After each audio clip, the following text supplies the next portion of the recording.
Badly abused dog rescued from a pitiful life.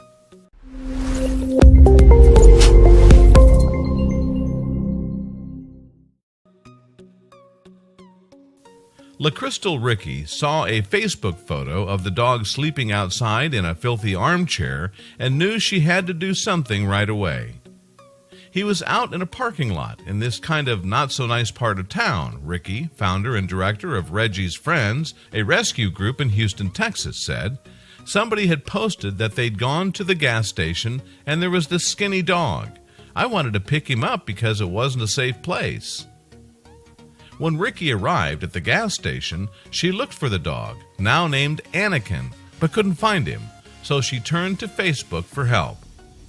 I put up on the thread, "Hey guys, can you come out here? I can't find him. I'm going to leave him before the night because I'm sure he found a safe spot," Ricky said. The very next morning, 2 volunteers returned to that same spot. They started knocking on doors, asking people if they'd seen him, Ricky said, but nobody's seen him. Nobody's seen him. And then this little healthy female street dog popped up. We named her Tessa. She's trying to get their attention and leading them back to this little shack in the back where people have dumped all sorts of garbage.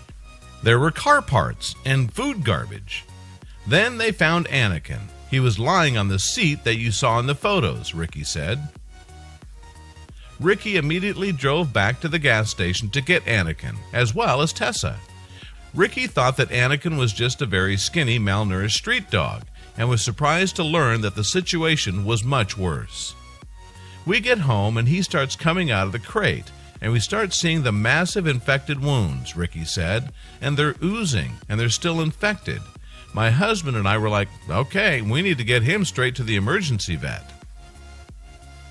Anakin had more problems than infected wounds. His entire body was covered in huge ticks, and chronic malnourishment had put a strain on his organs.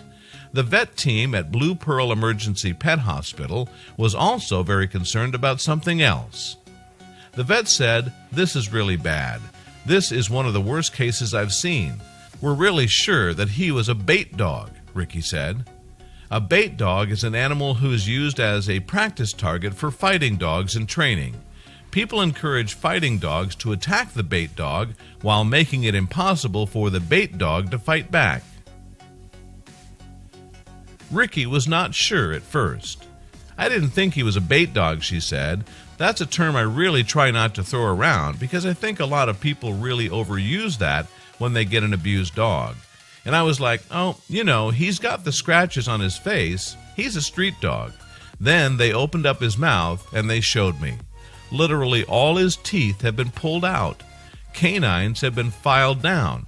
And it's all systematic of him not being able to fight back.